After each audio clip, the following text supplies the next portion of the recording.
we don't have enough, but we're trusting fully in our God to equip us for the task that is at hand. If we only ever do what we in our own natural ability are capable of doing, how does that display God's glory? That displays yours. God's glory is displayed. The supernatural is seen through our lives, where we are in positions that are beyond us, and we get to watch the Holy Spirit help us rise to the occasion. My name is Pastor Nicholas Okelo. Born again, Jesus is Lord. I'm here to bring us very good news, very, very, very good news, that I'm an author. I've done 4 titles. My first title is called The Power of Decision. This is The Power of Decision. It's a book that I wrote some 7 years ago, and by God's grace, it has changed so many young people's lives. And then my second title is The Uncommon Leader. Yes, this is a book, a leadership manual, and it is a beautiful book. It talks about the dynamics of a leadership. You know, change requires a leader, a dynamic leader for that matter, who has a vision, and obviously a vision. The third one is called The Unquestionable Dominion, and it's also available in print. Then the last book is called The Access Granted. Access Granted is a beautiful title talking about how you can only maximize on a commodity if you can access its use. Those books are there. Praise the Lord Jesus Christ. They are available, and they just go at only 500 Kenyan shillings. For those who desire to have those copies, my number is 0716706091. 0716706091. Call, make your order today, and you will be served. The books will be delivered wherever.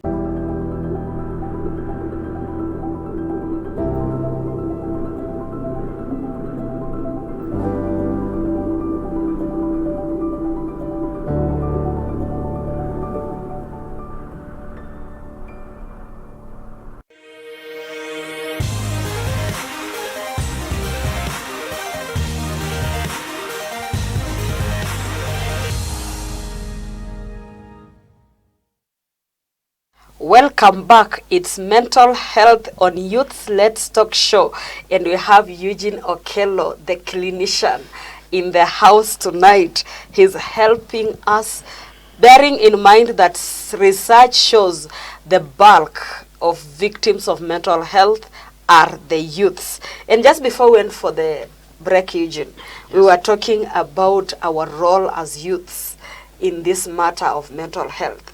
And there is one that we talked about, apart from creating a good environment for this victim and talking to them.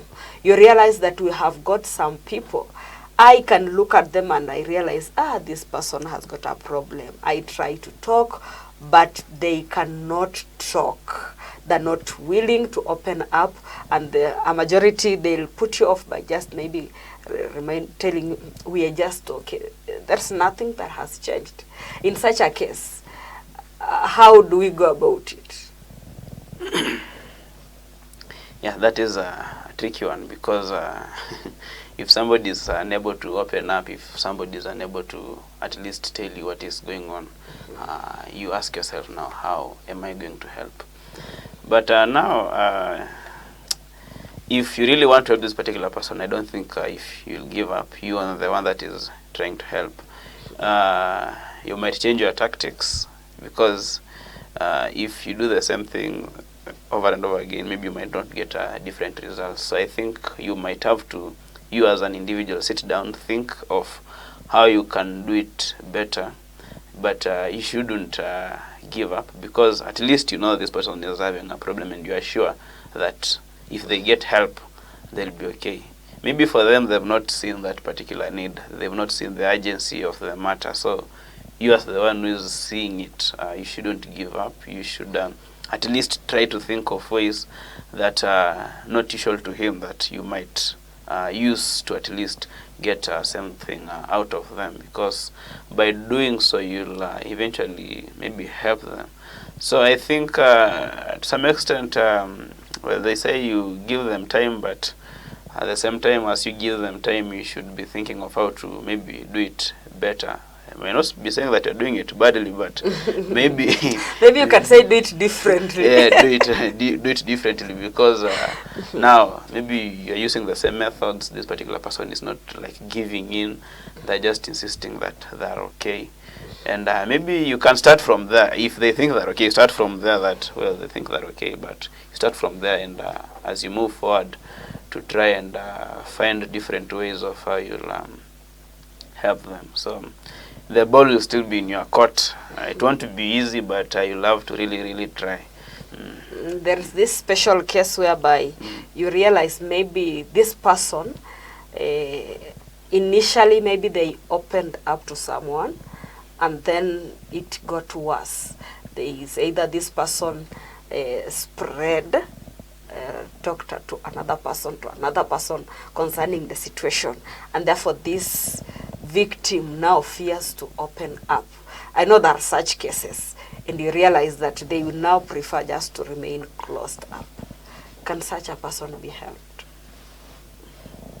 Well, yeah, there isn't anybody that cannot be helped. So, well, that is a valid and that is a valid concern for this particular person, that they opened up, and maybe that particular person, instead of helping them, went ahead maybe to lay them prostrate to other people, that this particular person is like this, instead of giving them the help that they desired. So, well, you have to be empathetic with this particular person. You need to let them know that whatever happened was wrong, that yes, they opened up and that particular person didn't help them, but instead went to paint that picture everywhere that everybody could see. So you need to agree with them. At least they should see that you are relating with them, and that you are understanding that they are hurting because of that. And from there you can try to create a relationship from where you can enable them to at least try. Because once somebody can trust you, they can easily tell you. So you'll have to try and build that particular trust, that, well, whatever happened, but now things have to be different right now. Well, they say that people will hurt you, but don't let them change who you are. So we should try to enable them understand that people, or rather humans, are not perfect. They'll constantly cause us harm. They'll constantly make us feel like we are not worth it. That is where now God comes in, because when we look up on God, when we put our trust and everything and faith in God, we're able to understand that it is only what God says that matters. And even though people will say this and that, it won't matter. So I think now the biggest thing that we can ever do or give to this particular person, it is give them God. Yes, in that particular matter. But you need to at least create that trust, because it was broken. And it is hard. You know, trust is hard to build. To rebuild. But it is very easy to break it down. So it is something that is not coming on a silver platter. It won't be an easy pill to swallow, but we'll have to try and at least help them.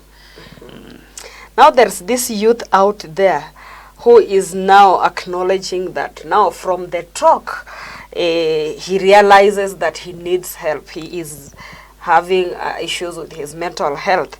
And the question is, apart from maybe getting to a psychiatric, how else can I improve my mental health? Yeah, that is a good question, because as much as we are talking about all this, we also need to know what can be done and how we can get out of this deep hole that is eating us up as a youth. So we have simple things that we can do. So we say that mental health will affect how we think, how we relate, and how we do things. So if at least you want to be mentally stable, you need to ensure that your mind is not always wandering up here and there, because from overthinking, from how things are going on, you end up being depressed, stressed, and all that, and you find that you are now getting into the mental and instability state. So one of the things we can do is at least ensure that we are having a hobby. You as a youth, have something that you are doing constantly, something to keep your mind off these things that are maybe coming to your mind every now and then. So find something to do, or learn a new skill, learn something new. Maybe if it is playing football, these simple things. It is going for walks. If it is going to hang out with friends, at least find something to do. Then at least always ensure that you are not walking alone. Because when you are alone, it is easier for you to fall rather than when you are working with people.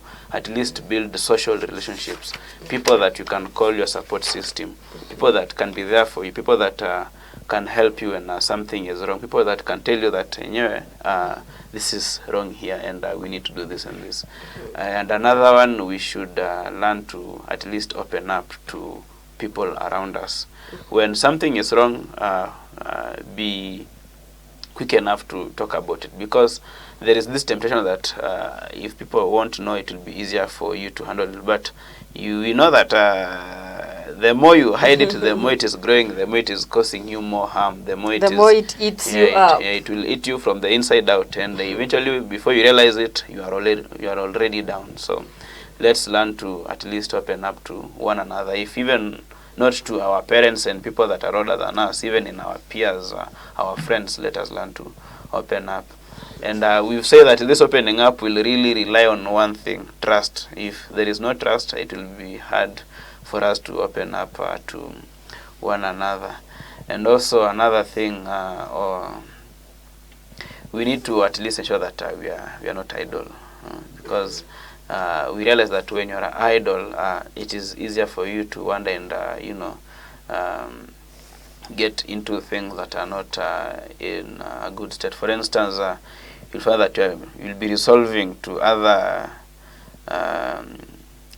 ways that are not acceptable. Maybe drug abuse. You find that somebody who was not taking alcohol before, they're now really into drugs, each and every kind of drug. They're now drowning in drug and substance abuse because of just something small that started as something simple and easy, but now it is now complex. They're getting solutions that are not very good, solutions that are not really good to that particular problem. So they end up into even a bigger problem than the one that was there initially. So there are a lot of things that you as an individual, you as a youth, can do to ensure that you are coming out of this particular problem.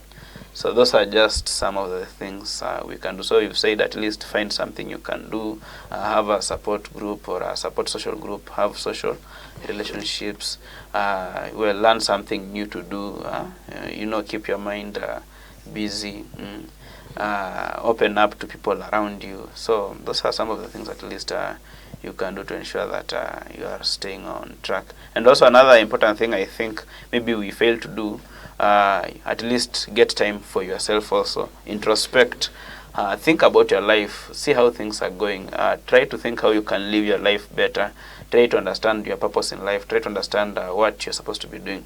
Every time you go to sleep, at least ask yourself, what have I achieved today? When you wake up in the morning, have a target at least to find out what you want to do that particular day. And when the day ends, ask yourself, did what I wanted to do in the morning, have I done it? Have I accomplished it? If not, at least introspect and find out why did not happen, why did it not go the way that you planned in the morning. And at least when the day starts tomorrow, at least you have something to start on. So always introspect, think about your life. Yeah, that will also help to ensure that you are keeping your life on track. So can we say that such, like what we have just looked at, how to improve my mental health, are they the same thing I do to maintain my mental health, or the other things that now after I improve, what is it I'm doing so that I maintain my mental health? So maintaining your mental health is something like a lifestyle. It is not a one-time thing. So more of what you've said are things that will build on one another to at least ensure that you are keeping on track. If like when I'm saying that, at least take time to think about your life and at least ensure that you know what you want to do. If you do that today, tomorrow you don't do it, the other you don't do it.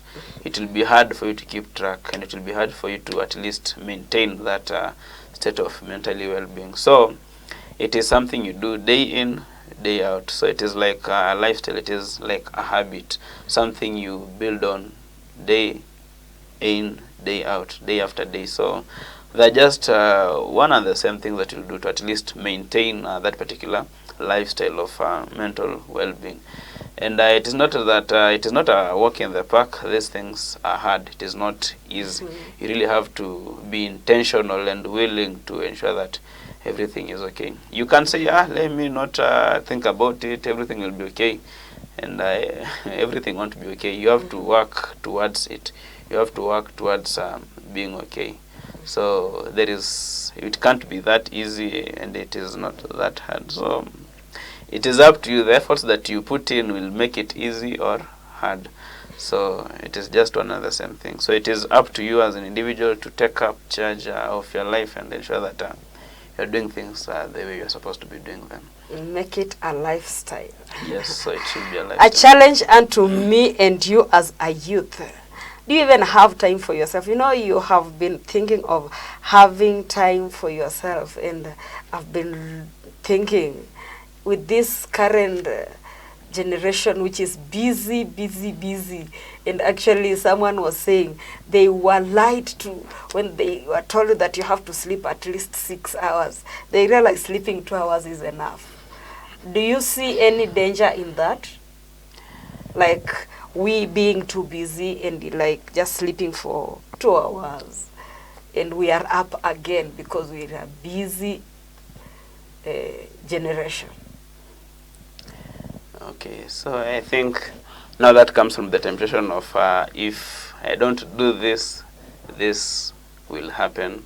If I don't maybe work myself up and do everything I'm supposed to do, things will go wrong. I mean, it comes from that particular fear of uncertainty, like you don't know what will happen tomorrow. And of course, we don't know what will happen tomorrow, and we can't control everything. But at least let us do things that are in our control, because we realize that sleep is essential to our health. It is that particular moment that you are able to rest, your brain is able to process things and be able to at least, it is like rebooting the system. If imagine a machine was on all night, all day, it will eventually crash. So if you don't get that particular rest, it is not easy for you to move ahead as you are expected. So eventually you will be fatigued. Eventually your body will start saying that there is something missing somewhere. There is something missing somewhere. So what I can say is that you can't do everything. You can't control everything. Where I think that particular aspect of you saying that you'll work up yourself and sleep only for 2 hours is from that particular temptation that if I don't do this, things won't go as I expect them to go. And that is kind of a lie, because you realize that you can't control everything. That's just the way I have said. You really can't control everything. So you have to at least give yourself some time to rest. Give your body some time to remodel, to reconnect with yourself, so that when you now wake up tomorrow, when you wake up after sleeping, you are able to even do things differently. You are able even to get new ideas. You are even able to be fresh with your ideas. You become more productive. Yeah, you become more productive, because when you work for long hours, you become even less productive. So that is a lie that we shouldn't give to ourselves. Yes, and to you who says that we don't have time, actually you'll get youths telling you that mambo ni mengi, masaa ni machache. And they want to be active during the day and active during the night. It is a warning unto us. It is dangerous. And someone is wondering, what are the dangers of mental health when you're unhealthy mentally? Well, everything that is not good will come with its detrimental effects. For instance, if you are mentally unstable, just like we said from the definition up there, your actions, your thoughts, your relationships will be affected. So you'll find out that you are losing, maybe for, I'll just use common examples. Maybe for you who are working, find out that you are interacting with your colleagues in ways that are not pleasing, and you might find yourself even losing a job. Maybe if you are a student, you've gone into drugs. Maybe you are finding yourself you are being expelled from the school. And even in the worst case scenario, you find these people committing suicide. You find these people causing harm to themselves. You find these people causing harm to people that are near them. So it is a serious issue, and you even find somebody is literally sick, very, very sick. They can't find any ailment, because now the issue is they're just sick. They're just sick because the issue is up there in the head.